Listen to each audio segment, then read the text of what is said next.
Oi, gente, tudo bem com vocês? Para mim é um prazer estar aqui com vocês para compartilhar com vocês aquela série de mensagens que já estudamos. Aqui nós vimos o que é a felicidade, como se adquire o hábito de ser feliz e vimos aí a saúde e a felicidade. Hoje nós temos um tema excelente. Nosso tema hoje é um tema muito importante para nossos dias. Ele não é um tema, um nome muito bonito não, mas nós vamos tirar grandes lições para a nossa vida com esse tema. Hoje nós vamos ver como curar a angústia. Como você já sabe, vivemos num período de angústia, desesperação, estresse, depressão, ansiedade. Estamos acelerados, né? Hoje nós não temos mais paciência de assistir um vídeo de 5 minutos, já queremos acelerar para ver o que tem lá no final. Então hoje nós vamos ver como curar a angústia. Nesse momento, desejo que Deus te abençoe grandemente, poderosamente. Deus abençoe você, sua vida, sua família. E vamos tirar grandes lições maravilhosas para a nossa vida desse tema. No final dessa mensagem, nós vamos saber como podemos curar a angústia, a depressão, a ansiedade. E vamos ver aqui como podemos vencer a angústia. Então vamos iniciar aqui. Antes de iniciar, eu gostaria de dizer para vocês que é a primeira vez que eu estou entrando aqui ao vivo. Eu estou fazendo um teste aqui para ver se vai dar tudo certinho. Eu creio que sim. E que Deus abençoe você, que nós possamos aqui tirar lições maravilhosas e vamos iniciar nesse momento. Eu gostaria de iniciar esse tema de hoje falando para vocês, eu vou contar para vocês a experiência, uma experiência interessante que aconteceu de um sargento. Esse sargento ele foi ferido numa guerra. E como ele conseguiu superar a angústia, exatamente, nós vamos ver. O sargento ele foi atingido ali na garganta por um fragmento de granada. Ele havia feito 7 transfusões de sangue. E ali no hospital, ali na sua cama, no seu leito, o sargento rabiscou ali alguma coisa para o médico que estava aí ao lado dele, para o médico que cuidava dele. O cirurgião conseguiu ler. Ele perguntou: doutor, poderei sobreviver? O médico, naquele momento, respondeu sim. O sargento, em seguida, ele tomou ali, escreveu de novo outra nota em que ele perguntava: eu poderei falar? Novamente, meus queridos, ele recebeu a resposta afirmativa do médico, sim. E logo ele escreveu uma terceira pergunta. E nessa terceira pergunta ele dizia assim: então, doutor, se eu vou sobreviver e se eu vou voltar a falar, por que afinal de contas que eu estou me angustiando tanto? Vocês entendem, amigo? Por que eu estou me ocupando tanto? Eu quero dizer para vocês que a ansiedade inteligente, ela é um estímulo valioso.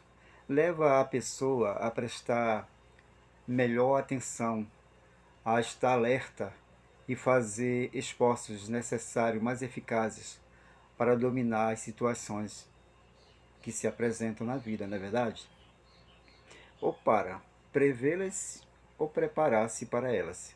Por exemplo, aqui, olha, os estudantes que se preocupam moderadamente ali com as suas tarefas escolares, eles vão obter melhores notas do que aqueles indiferentes e descuidosos. As pessoas que não se preocupam com nada nesta vida, com coisa alguma, elas tendem a ser irresponsáveis e sem eficiência. São relativamente, infelizmente, inúteis. Porém, a preocupação constante, meus amigos, aquela preocupação intensa, irrazoável, que em geral se resume em bagatelas, é que rói os fundamentos. Ela rói os fundamentos da felicidade e torna difíceis, quando não impossíveis, as adaptações sociais. Exatamente. Mas não basta falar aqui da inutilidade da preocupação. Por exemplo,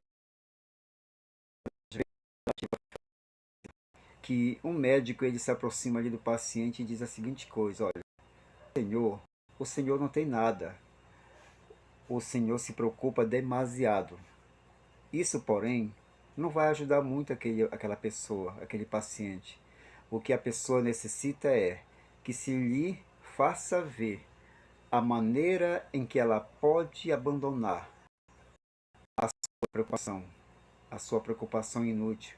Afinal de contas, o que é a preocupação? O que é a angústia? O que é a ansiedade? Nós vamos ver. É o medo e o temor em fase do perigo, meus queridos, iminente. A preocupação ou a angústia é um certo temor confuso por coisas que podem acontecer no futuro mais ou menos distantes. Ou pode, na verdade, também referir-se a ocorrências passadas. Porém, eu quero dizer para vocês com relação às consequências de que delas possam vir. Infelizmente, as pessoas elas se preocupam com as tentativas de achar soluções a um problema. Por exemplo, o homem, porém, que se angustia, ele faz muito poucos planos capazes, meus amigos, de aliviar as suas preocupações, exatamente. Ele gasta todas as suas energias pensando ali acerca do futuro e do passado, em vez de traçar, de dedicar as suas forças a enfrentar os problemas que estão ali presentes. Ele deixa a sua mente que girar livremente, em vez de ocupá-la na tarefa útil de traçar um programa que lhe possa evitar os males que teme. Isso é uma pura realidade.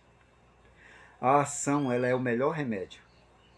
Por exemplo, nós vamos ver aqui que a ação, ela nos salva enquanto da angústia, enquanto que a inação, ela intensifica a angústia. Por exemplo, veja só o que aconteceu.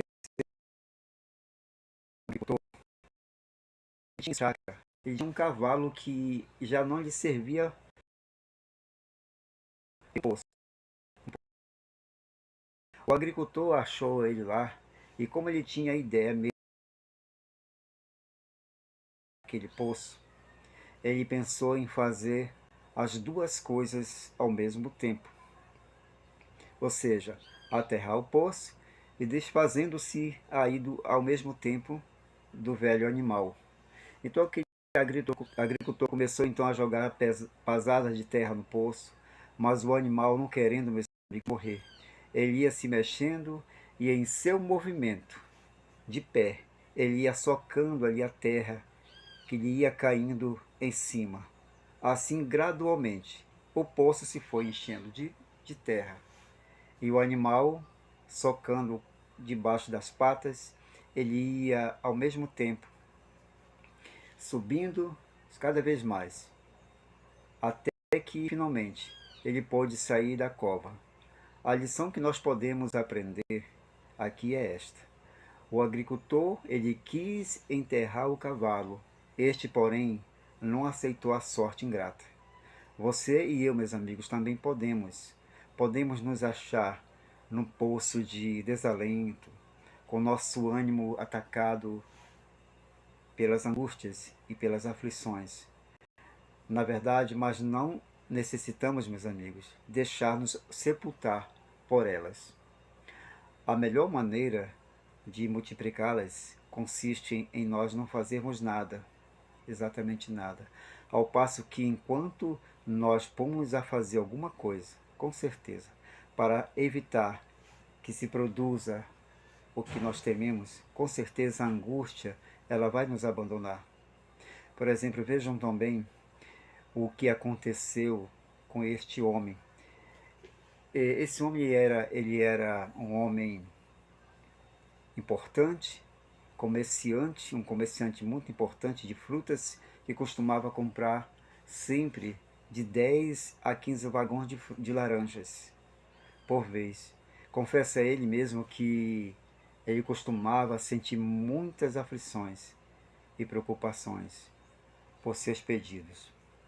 Ele perguntava de si para si, ele perguntava como seria se por acaso um desastre de ferroviário destruísse os vagões e derramasse todas as suas frutas. E se acontecesse cair uma ponte quando o trem fosse ali passando? A mercadoria estava, na verdade, no seguro. Mas como haveria de entregá-la a tempo? Então este homem, ele se afligia, tanto que ele temeu haver contraído uma úlcera no estômago. Então ele foi consultar ali um médico e o especialista lhe disse que ele, na verdade, não tinha outra coisa, além de nervos desequilibrados. Isto fez aquele homem pensar detidamente. Então ele se pôs ali a fazer cálculos de quantos vagões ele havia comprado e despachado ali em todos os anos de comércio de frutas, e as cifras acusaram ali 25 mil. E quantos sofreram, por exemplo, catástrofes?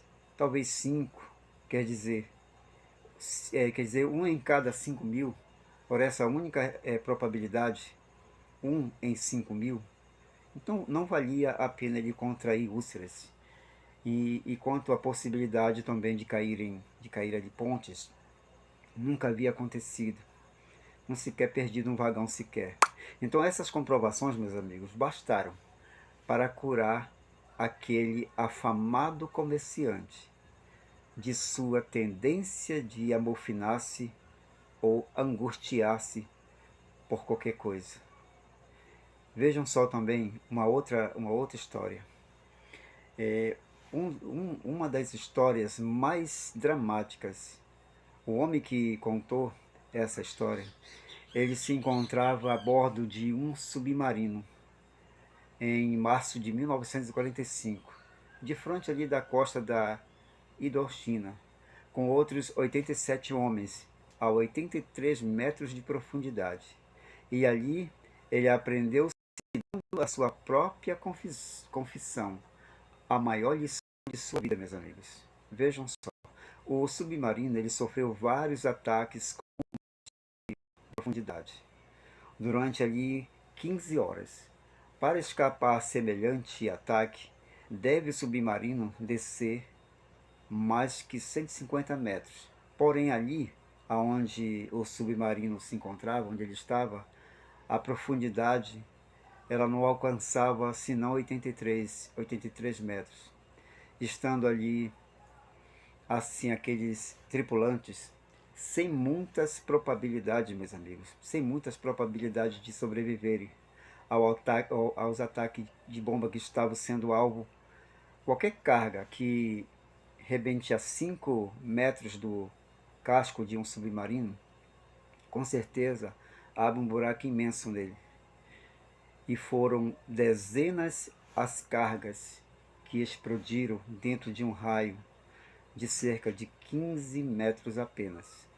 Você pode agora imaginar a condição nervosa daqueles 88 homens que, por ordem ali do comando, eles haviam de permanecer completamente quietos em suas macas, apesar de terem que desligar até mesmo os ventiladores, para evitar ali o menor ruído.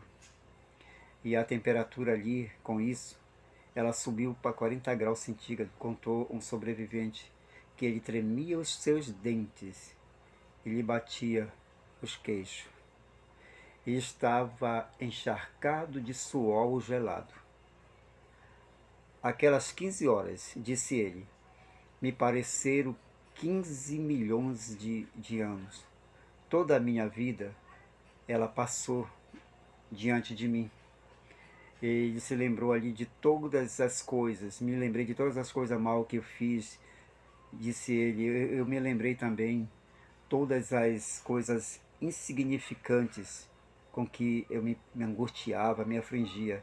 Eu havia sido bancário antes de entrar ali na marinha. Eu me preocupava-me muito com as longas horas de trabalho e salário baixo, e há poucas perspectivas de progredir, quando havia aborrecido ao meu chefe. Sempre nos repreendia. Eu recordava como, ao regressar para minha casa, eu discutia com a minha esposa, disse ele, por bagatelas. Preocupava-me, me afligia por não poder ter casa própria, por não poder comprar um carro novo e nem boas roupas para minha esposa. Preocupava-me muito, muito mesmo com uma cicatriz que eu tinha na testa. Ele disse exatamente isso. Quão importantes me haviam parecido anos atrás essas coisas. Agora, porém, quando as bombas de profundidade, elas ameaçavam a me mandar para o outro mundo. Agora, eu compreendi quão insignificante e absurdo é uma pessoa se afligir e se amofinar-se por qualquer coisa. Então eu prometi que se eu voltasse a ver o sol e as estrelas, eu nunca mais me angustiaria, e desde aquele dia, então, passaram-se 2 anos, e eu não me aflijo por nada, nem farei. Nessas 15 terríveis horas, ele conta, eu aprendi mais acerca da arte de viver que estudando ali livros em 4 anos de universidade. Meu querido amigo e minha querida amiga, nesse momento, quero dizer para você, é especialmente necessário hoje você notar que a aflição ela nos prejudica, porque ela é em realidade a manifestação de duas grandes emoções prejudiciais, meus queridos: o medo e a ira. Pode iniciar-se como um temor ali vago do que trará o amanhã, porém, geralmente, a pessoa que se aflige, meus queridos, ela pensa no que os outros têm feito ou podem fazer. E isso lhe desperta de ressentimento, como ficou explicado. O efeito alternado do medo e da ira é o que produz úlceras gástricas, que infelizmente acompanham a aflição. Na verdade, a aflição ela é irracional. Os costumes de se afligir, eles se confirmam em geral, meus amigos, nos ambientes onde menos você deveria existir. Os temas que mais preocupam a humanidade hoje são os seguintes: a saúde, a riqueza, uma nova guerra. Logo vem a intrigante pergunta: que pensará o povo? O que farei se meu esposo me for infiel? Se a minha filha casasse ali com um inútil? Se meu filho assaltar um banco? Se a minha casa se incendiar? Se o meu carro sofrer uma colisão? Pois se uma pessoa, meus queridos, se concentrar nesse tipo de pensamento por muito tempo e dedicar muitas horas se concentrando nisso, na arte da aflição, e se qualquer pessoa põe o verdadeiro empenho nesse esforço negativo, pode se transformar fácil e rapidamente em uma ruína irritável para os seus filhos, em graves problemas de conduta ao esposo ou a que se tornará um fugitivo de casa, de seu próprio lar. Exatamente isso.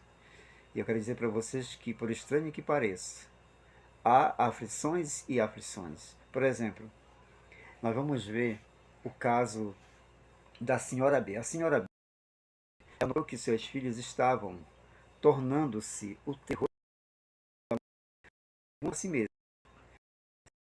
lhe fracionando como mãe.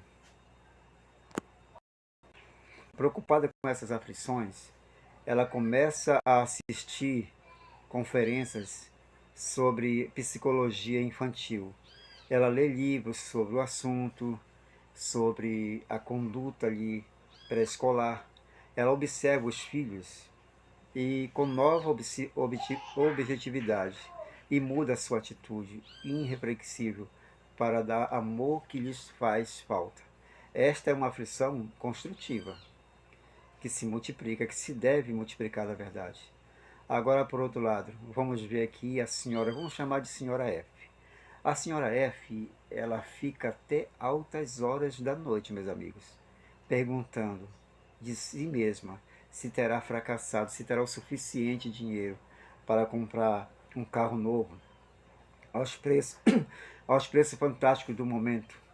Ela passa metade da noite sem dormir, pensando e afligindo-se, e no dia seguinte ela inicia o dia em estado de esgotamento. É natural, meus amigos, que perder o seu tempo com essas preocupações não vai contribuir em nada para aumentar as economias da família. Nem vai animar o esposo a ganhar mais.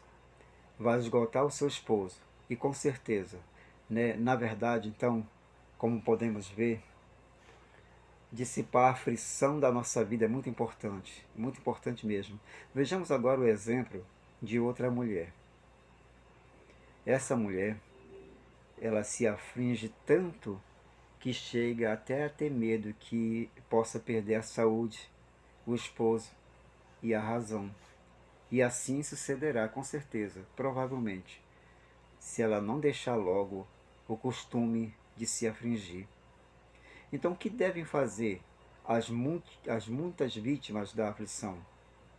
Devem, meus amigos, meus queridos amigos, devem recordar, em primeiro lugar, que se trata de algo bom, mas que foi deixado desenvolver-se ao extremo.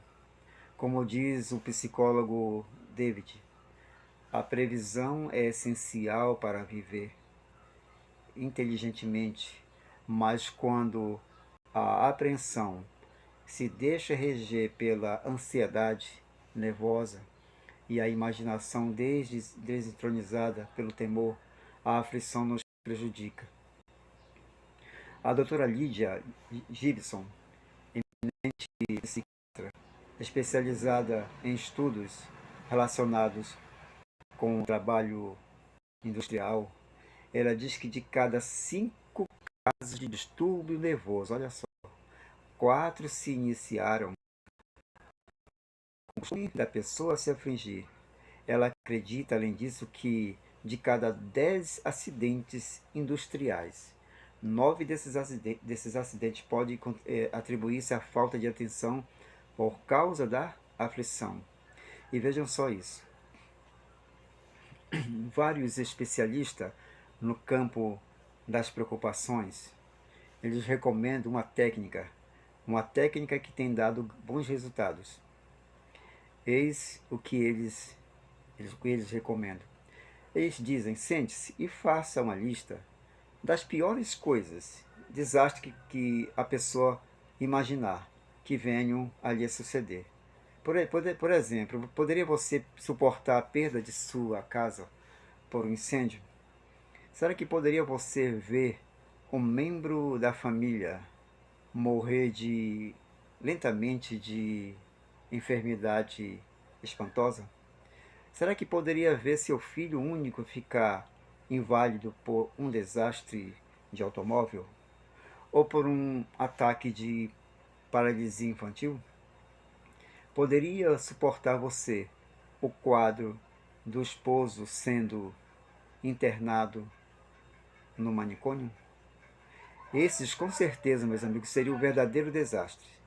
E, no entanto, o mais provável é que, como 1 milhão de pessoas que já enfrentaram, que já sofreram alguma vez isso na vida, por isso você voltaria a atar os fios de sua existência e continuaria lutando.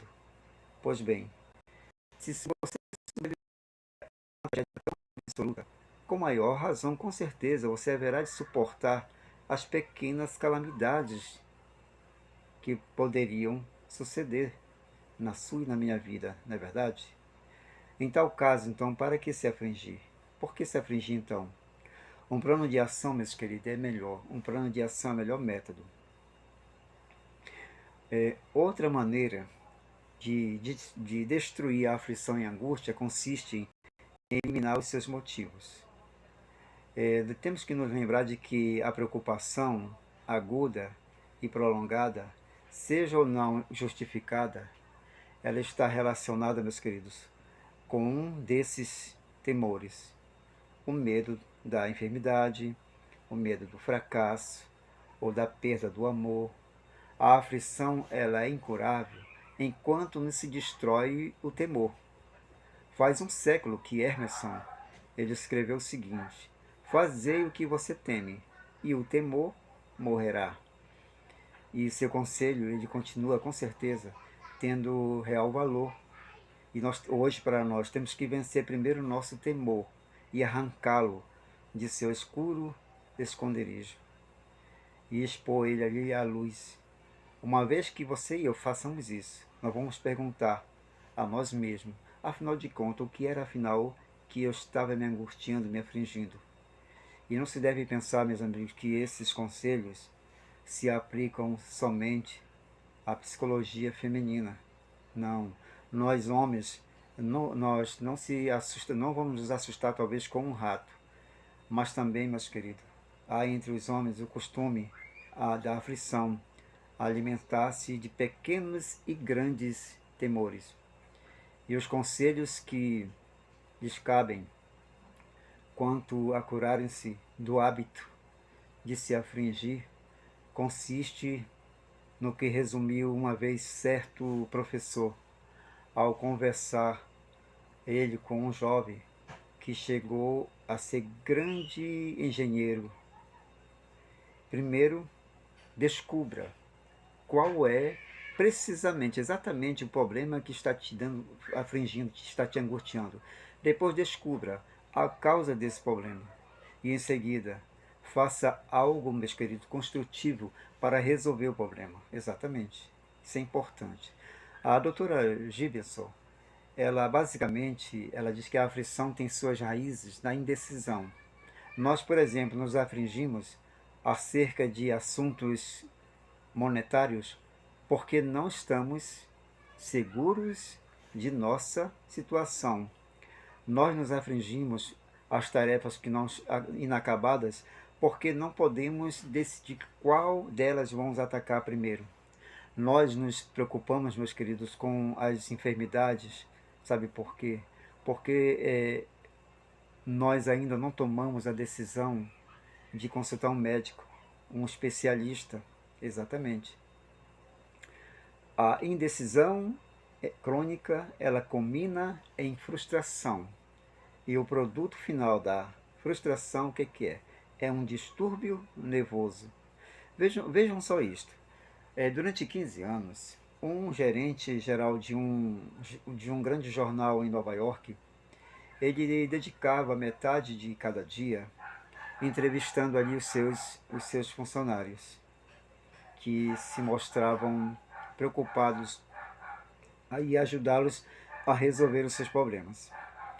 Ele elaborou, finalmente, um plano para ajudar os seus funcionários a eliminarem de suas vidas as frustrações em seu antigo sistema de ouvir a cada um de seus funcionários, relatar detalhadamente tudo o que andava mal e terminar perguntando: que faremos?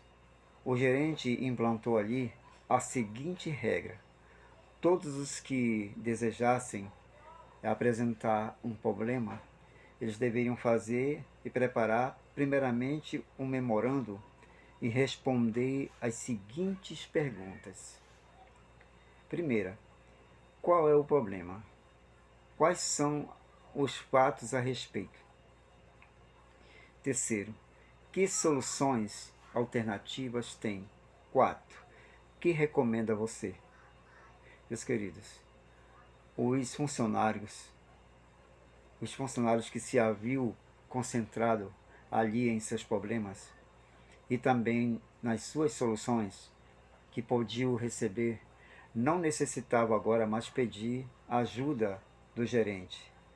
E mesmo nos casos em que a consulta fosse necessária, se fazia em um terço de tempo, porque procedia de forma ordenada e lógica a uma conclusão judiciosa.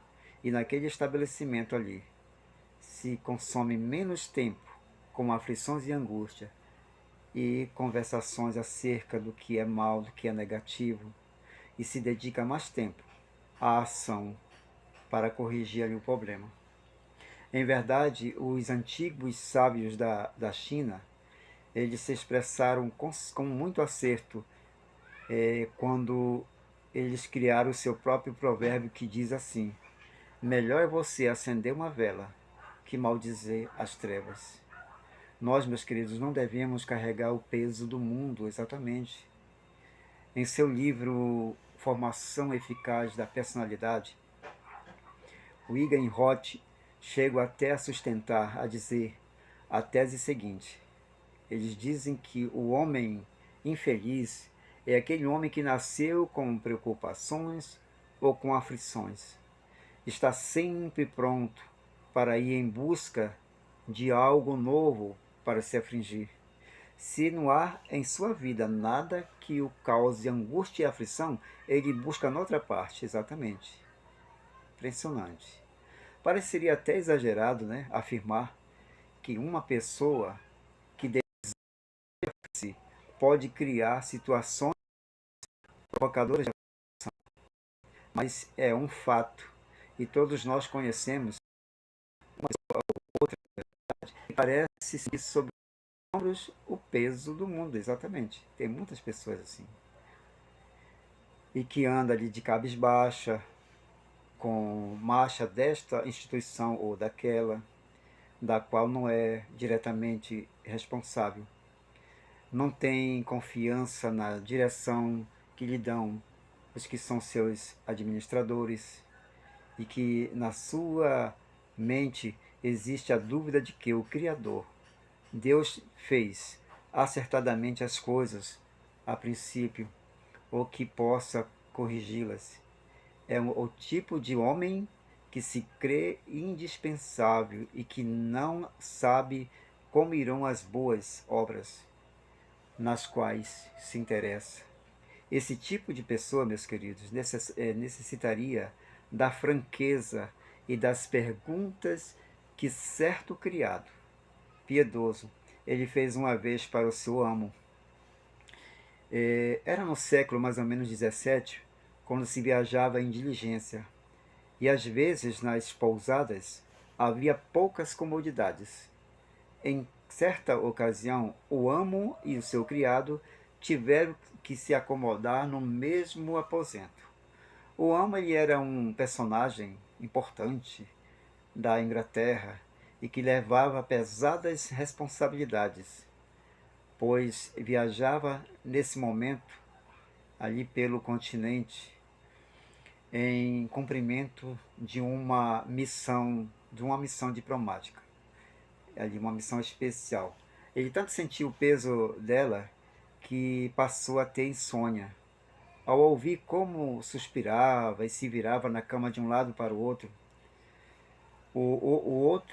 o seu velho criado lhe falou, afinal, em determinado momento: o senhor acredita, senhor, que antes de nós, Deus teve nas mãos as rédeas deste mundo? Sem dúvida que sim, respondeu ali o amo. Mas então, o senhor não crê, o senhor, que Deus continua tendo nas mãos as rédeas depois de nós? Claro que sim, respondeu ali o amo. Então, senhor, não lhe parece que Deus tem as rédeas do mundo agora mesmo em suas mãos? Naquele momento, que essa sua preocupação acerca de como se resolverá o assunto ao senhor encarregado é falta de confiança em sua onipotência?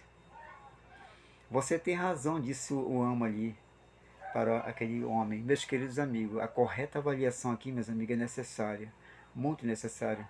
Tem razão o Igan Roth quando eles afirmam que as situações de aflição, meus queridos, criadas pela própria pessoa, ela se baseia no fato de que não se tenha avaliado corretamente as pessoas e as coisas e os fatos. Qualquer pessoa, meus queridos, que deseje eliminar de sua vida as aflições ou a angústia ou as preocupações, pode fazer isso com relativa facilidade, necessita somente só de uma coisa: avaliar devidamente as coisas e dar a cada uma o seu lugar, e ter por insignificante as coisas que assim o merecem. Então, se vai desvanecer a aflição e a angústia, vai desaparecer. E não há para inquietação, não há para angústia ou aflição ou desesperação um remédio melhor do que a decisão de agir. Vamos ver agora o que aconteceu a um homem que durante a guerra ele desempenhou importantes missões. Todos sabem que pelo menos ao princípio dela, os dirigentes norte-americanos eles tinham motivos suficientes de preocupação. As coisas não iam muito bem para eles. E o futuro da nação, meus amigos, não parecia muito seguro. E o primeiro homem, ele era um homem grande industrial, era um grande industrial que torturava a esposa, enlouquecia ali os seus empregados e também os seus amigos. Os amigos dele evitavam ele, mas apenas provocou-se a emergência e este homem ele mudou radicalmente, como ele, como ele mesmo confessou. Nessas palavras ele disse, sim, eu mudei completamente. Antes da guerra, eu tinha demasiado e ocupava-me a seus das incertezas e das transformações. E agora não há,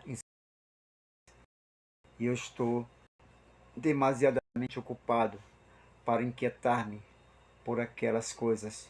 Tenho um grande trabalho diante de mim e vou realizá-lo.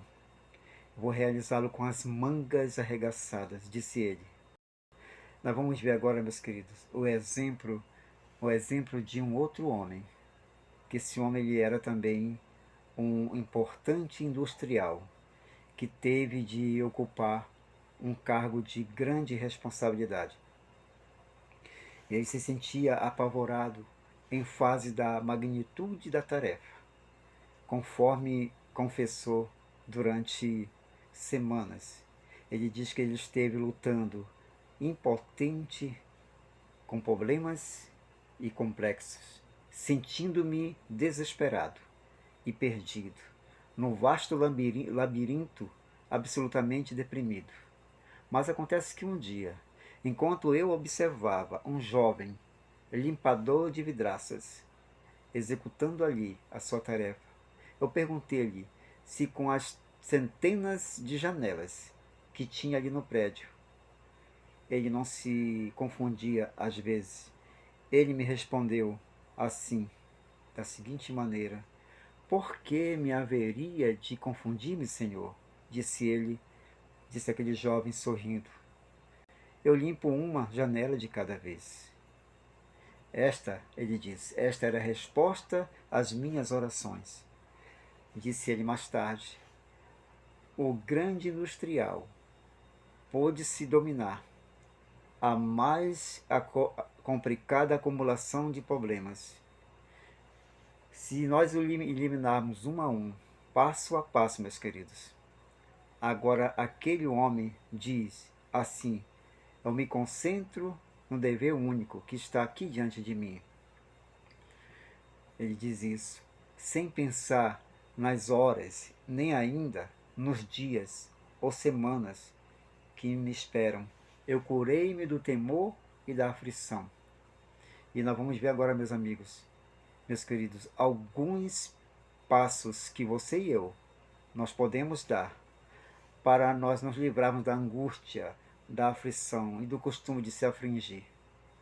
Os seguintes passos que nós vamos ver ajudarão você ou qualquer pessoa que queira se livrar da angústia, da aflição, do costume de se afligir. Algumas boas sugestões que nós vamos ver. Primeira, deixe-se de preocupar-se pelo passado, exatamente. Deixe o passado em paz. Ele está fora do teu alcance e do meu controle também. A Terra ela esteve girando durante alguns milhares de anos, antes que você e eu começasse a se preocupar pelas dificuldades da humanidade. E continua girando ainda. 2. Deixe de velar pelos resultados do seu trabalho, sem compreender que não é de se esperar que todos os empreendimentos triunfem. Você trabalhará sob menos tensão nervosa, em forma mais descansada e agradável. Não se aflinja pela atitude alheia. Faça, meu querido, faça o melhor que você possa fazer e não se preocupe pelos demais. 3. Não tenha medo do futuro. O medo do futuro é o mais torturador dos temores. Faça-se uma pergunta bem concreta. De que estou me angustiando? Na maioria dos casos, não poderia dar uma resposta exata. E se essa houvesse, sentiria alívio, pois saberá o que fazer, ou poderá estudar a maneira de resolver o problema. Vejam só isso. As pessoas que têm caçado tigre lá na Índia, elas nos dizem que a grande tensão, o grande temor nervoso causado pelo estar frente a frente com o tigre desaparece quando você está próximo do tigre, frente a frente. Cada um de nós, você e eu, temos nossos tigres secretos, que nos preocupam, não é verdade? Vejam só, por exemplo, a possível perda da saúde, do dinheiro ou da colocação, ser vítima de um acidente, etc.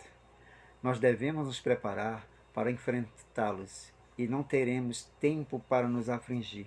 Exatamente isso. Quarto lugar, focalize a sua mente na tarefa imediata. A concentração é o caminho real que leva ao êxito. Nós temos que adestrar a minha mente, a sua mente, fazendo com que ela se concentre 20 minutos cada dia no mesmo tema, exclusivamente. Se ela tende a divagar, nós temos que fazer ela voltar toda a força ao assunto. E não diga que pode concentrar-se, meus queridos, quando queira. Não é tão fácil. Nós temos que apreciar o momento presente agora que estamos vivendo. Temos que diminuir nossos problemas etapa por etapa. Circunstâncias existem que uma organização lógica e concreta do trabalho é mais necessária que as tarefas mínimas. Assim, não ficam graves. Tudo o que se requer é o terreno que abarcará o passo seguinte, e assim sucessivamente. Sexto lugar, deixe de sentir sob tensão. A contínua tensão nervosa, ela consome as energias, nossas energias, e convida ao fracasso. O saber afrouxar-lhe os nervos e os músculos aumenta a eficiência. Isto não quer dizer, necessariamente, meus amigos, entregar-se ao ócio. Será às vezes uma mudança de atividade. Não crie complicações e veja sempre a fase mais lisonjeira da situação, tanto no que se refere à aflição como ser feliz. É o presente que vale. Muitas pessoas, muitas personalidades se sentem infelizes porque avaliam erroneamente o que é importante para obter a felicidade. Buscam no futuro e vê ela no passado. A maioria das pessoas, depois de passar o meridiano da vida, o que pode acontecer aos 30 anos, aos 40 anos ou aos 50 anos, começa a olhar para trás, aos bons tempos idos. Mas existem outras pessoas que vivem olhando para o futuro, para quando tiverem bastante dinheiro, exatamente, para fazer algumas das coisas que querem fazer. Ou talvez quando puderem viajar, ou quando os filhos estiverem ali crescidos, estabelecidos, independentemente. Mas, meus queridos, quando esse almejado momento chega, infelizmente, é já um molesto do presente e não contém nele necessariamente mais a felicidade do que o atual.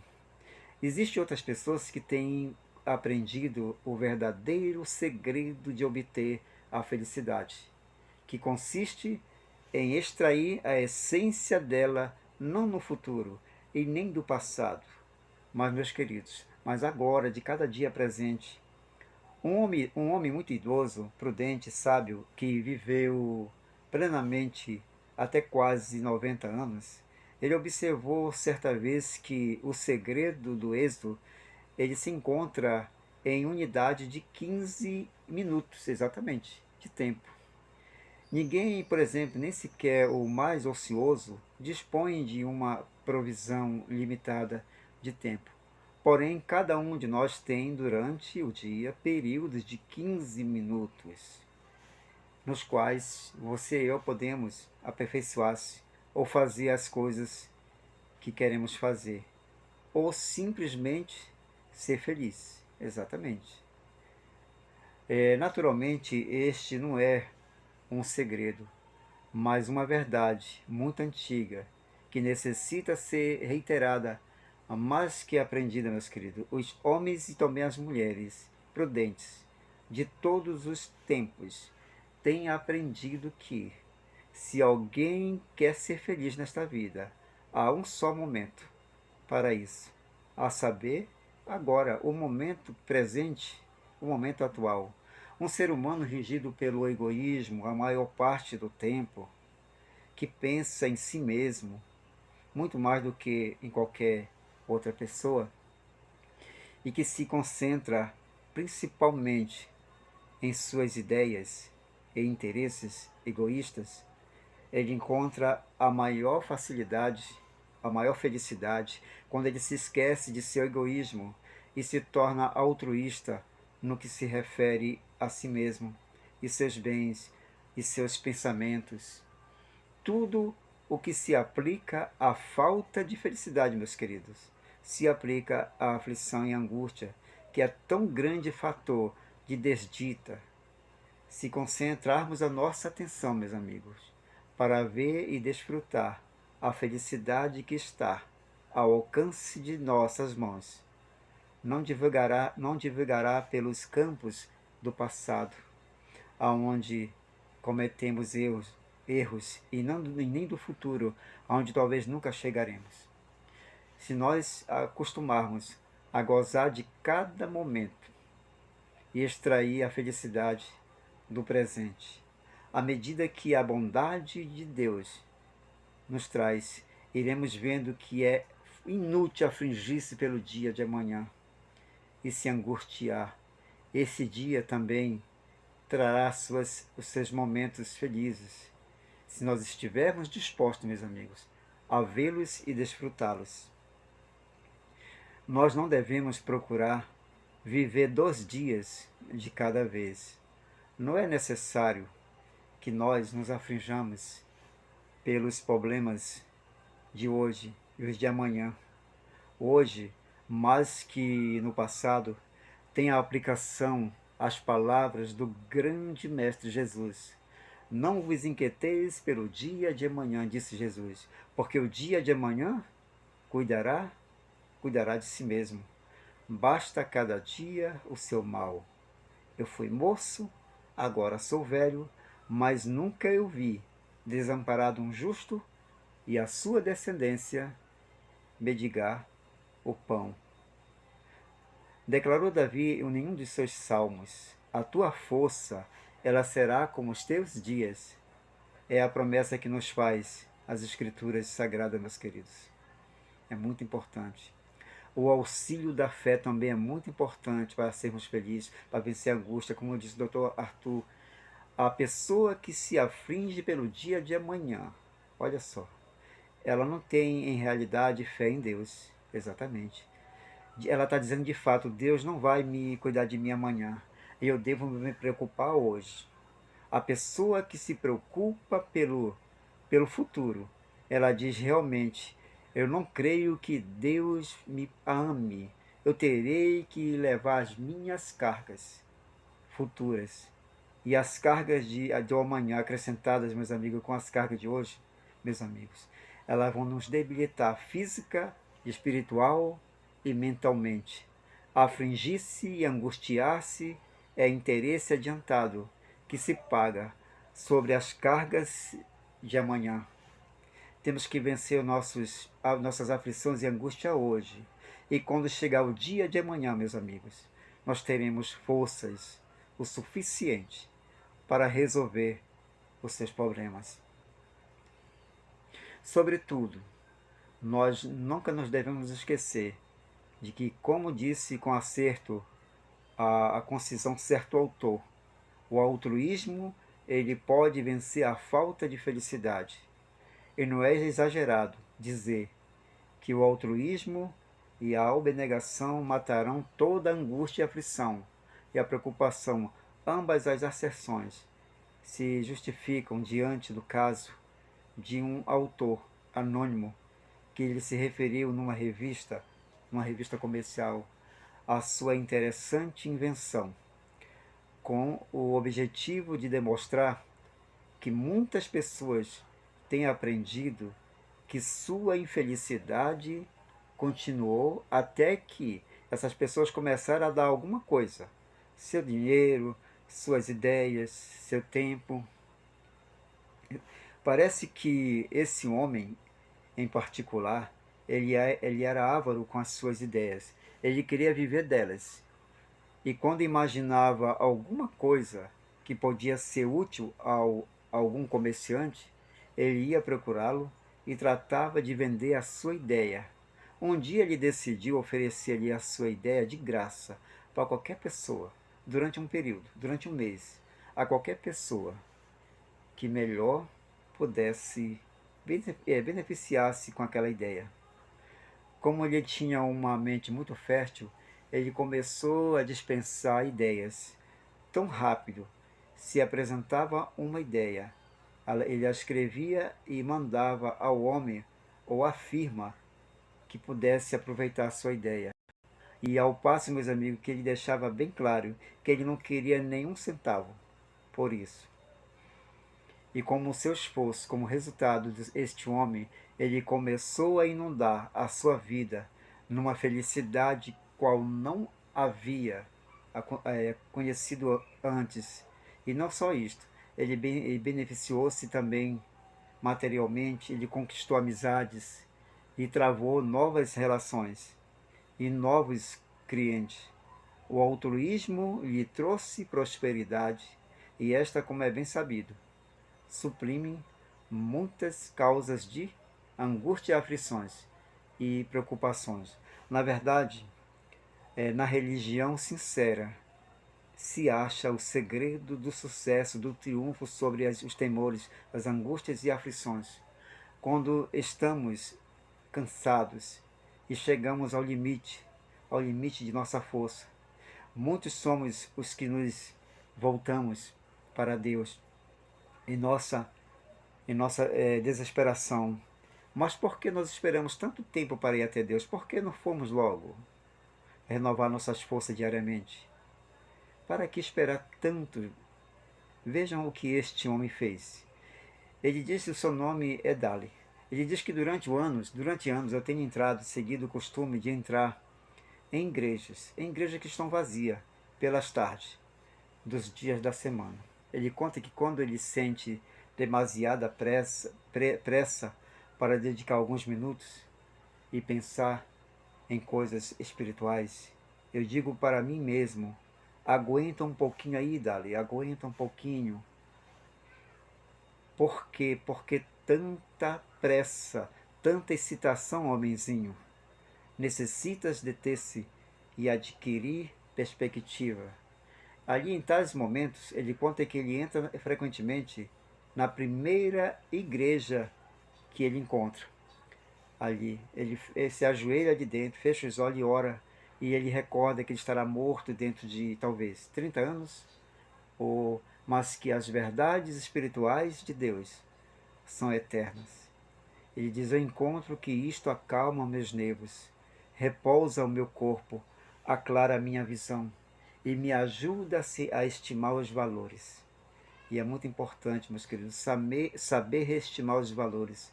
É, sobretudo, dar a Deus e a Jesus o lugar que eles merecem em mim e na tua vida. É o que todos nós necessitamos a fazer agora, nesta época, meus amigos, de tão fecunda, em motivos de aflições e angústias. E temos que fazer isso, entregar nossa vida na mão de Deus. Como se cura a angústia? Exatamente, vimos aqui a solução, vimos aqui a resposta. Eu peço para você voltar este vídeo de novo do início e venha, observe detalhe por detalhe. Você pode tirar lições maravilhosas para vencer essa angústia, essa aflição, essa ansiedade que está aí se preocupando. Confia nesse Deus maravilhoso, é um Deus de poder. Ele capacitou você para vencer, Ele me capacitou para vencer. Apenas Ele quer que confiemos nele. Aqui tem maravilhosas instruções de como podemos curar a angústia. Eu desejo grandemente que Deus te abençoe poderosamente você, sua vida, sua família. Se está acontecendo algo que está te deixando aflito, está perturbando a sua mente, está te preocupando, que você acha que não tem solução, eu quero te dizer que tem. Tem solução. Jesus está com você. Entra no teu quarto, fecha a tua porta, ora ao teu Pai que está em secreto, te ajoelha ali e ora. Se você não pode fechar a porta, não pode orar de joelho, ore deitado ou sentado, como você está aqui, teu Papai do céu, o nosso Papai do céu nos ouve. Ele tem a solução para tudo. Entrega o teu caminho, meu querido, ao Senhor, confia nele. Ele tudo fará. Ele está batendo a porta de nosso coração, se nós abrirmos, ele quer fazer uma ceia com nós. Ele apenas pede para nós confiarmos e crermos nele. Eu te convido para o nosso próximo tema. Brevemente vamos estudar um assunto maravilhoso aqui. E desejo que Deus abençoe poderosamente você e toda a tua família. Um grande abraço. Fique todos com Deus até o nosso próximo encontro. Amém. Tchau, tchau. Amém.